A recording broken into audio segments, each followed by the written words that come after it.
My channel. আজকে আমি তোমাদের দেখাবো যে মেকআপ করতে আমাদের কোন কোন ব্রাশের প্রয়োজন হয়। যারা নতুন মেকআপে তারা অনেকেই জানো না যে মেকআপ করতে আমাদের কোন কোন ব্রাশ দরকার হয়। তো কোন ব্রাশ কী কাজে লাগে, ব্যবহার কিভাবে করতে হয়, এই ভিডিওতে আমি তোমাদের সেটাই দেখাবো।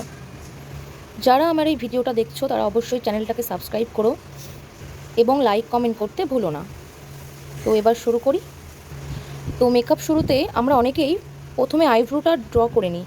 তো আইব্রো ড্র করার ক্ষেত্রে আমাদের প্রয়োজন হয় আইব্রো ড্র ব্রাশ।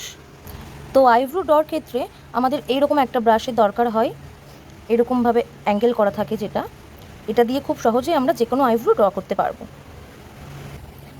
এটা দিয়ে আইব্রো ড্র করা হয়ে গেলে তারপর দরকার আমাদের eyebrow blending brush. Eyebrow blending ব্রাশের ক্ষেত্রে আমরা এইরকম একটা আইব্রো ব্লেন্ডিং ব্রাশ ইউজ করব। এটা দিয়ে ভালোভাবে আইব্রোটাকে ব্লেন্ডিং করে সেটিং করা যাবে। সবাই দেখে নাও, ব্রাশটা ঠিক এরকম হবে। তোমরা চাইলে বড় ব্রাশও ইউজ করতে পারো, তো আমার ক্ষেত্রে স্মল ব্রাশ সুবিধা হয়, সেই জন্য আমি স্মল ব্রাশ ইউজ করছি। এই ব্রাশটা সকলেই দেখছো, এটা আমাদের প্রয়োজন হয় আইব্রোটাকে সেটিং করতে। এটা দিয়ে আইব্রোটাকে কাম করে আইব্রোটাকে পুরো সেটিং করে রাখা হয়। আইব্রো কাম করার ক্ষেত্রে এই ধরনের ব্রাশ আমাদের দরকার। মাথাটা ঠিক এইরকম হবে। তারপর আসছে আইব্রো কনসিলার ব্রাশ। আইব্রোটাকে কনসিলার করার জন্য আমাদের এইরকম একটা মাথা চওড়া ধরনের এইরকম একটা ব্রাশ লাগবে। এটা দিয়ে আমরা খুব সহজে আইব্রোটাকে কনসিলিং করতে পারবো। তোমরা আইব্রোর ক্ষেত্রে যখন কনসিলিং করবে তখন এই ব্রাশটা ইউজ করবে। এরপর যেটা আমাদের দরকার সেটা হচ্ছে আইশ্যাডো ব্লেন্ডিং অ্যাঙ্গেল ব্রাশ। এটাকে বলা হয় অ্যাঙ্গেল ব্রাশ। এটা আইশ্যাডো ব্লেন্ডিংয়ের ক্ষেত্রে প্রয়োজন হয়। এই মাথাটা একটু অ্যাঙ্গেল করে থাকতে প্রয়োজন হয়। এই মাথাটা একটু অ্যাঙ্গেল করে থাকে। এটা আইশ্যাডো দিয়ে তোমরা যখন নিজের আই মেকআপটা যখন করবে আইশ্যাডো দিয়ে, তখন শুরুতে তোমাদের এইরকম একটা ব্রাশের দরকার হবে। নেক্সট যেটা আমাদের দরকার সেটা হচ্ছে eyeshadow blending brush. Eyeshadow blending ব্রাশের ক্ষেত্রে এরকম একটা গোল আইশ্যাডো ব্লেন্ডিং ব্রাশ দরকার। তারপর যেটা দেখাবো সেটা হচ্ছে কনসিলার। ফেসে যখন তোমরা কনসিলার ইউজ করবে তখন এরকম একটা ব্রাশ দিয়ে কনসিলারটা নিয়ে আমরা ফেসে অ্যাপ্লাই করব। এরকম একটা ব্রাশ দিয়ে আমরা কনসিলারটা অ্যাপ্লাই করব ফেসে। এটাকে বলা হয় কনসিলার ব্রাশ। কনসিলার ব্রাশটা এইরকমই দেখতে হয়, এটাও চওড়া। নেক্সট যেটা সেটা হচ্ছে ফাউন্ডেশন অ্যাপ্লাই ব্রাশ। এইরকম একটা ব্রাশ দিয়ে তোমরা ফাউন্ডেশন নিয়ে নিজেদের ফেসে অ্যাপ্লাই করতে পারো। এই ব্রাশটা আমাদের দরকার হয় ফাউন্ডেশন অ্যাপ্লাইয়ের ক্ষেত্রে। এটা হচ্ছে কন্ট্যুরিং ব্রাশ। এইরকম ব্রাশ দিয়ে আমরা নিজেদের ফেসের চিকে কন্ট্যুরিং করতে পারি। এটাও অনেকটা অ্যাঙ্গেল ব্রাশের মতো হয়।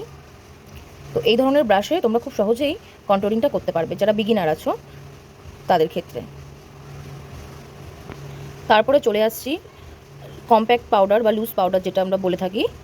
সেই পাউডারটা যে ব্রাশ দিয়ে আমরা ফেসে অ্যাপ্লাই করব, সেই ব্রাশটা পাউডারিং ব্রাশ। এটা লুজ পাউডার নিয়ে তোমরা এটাকে ফেসে অ্যাপ্লাই করবে, পাউডারিং ব্রাশ।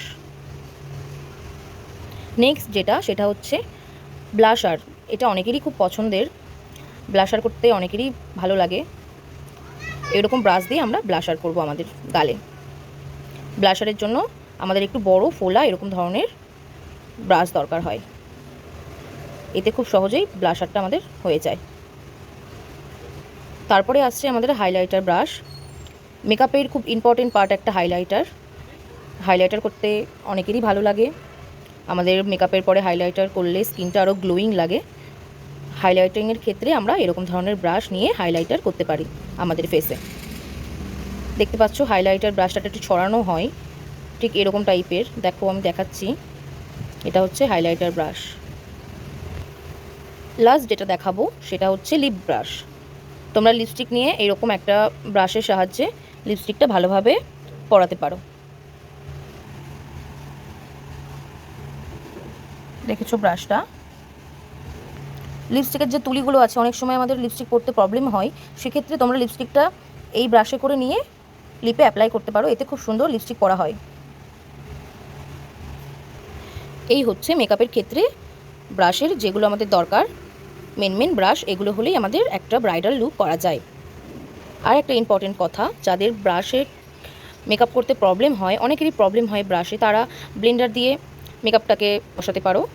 তো ব্লেন্ডারটাও আমাদের দরকার।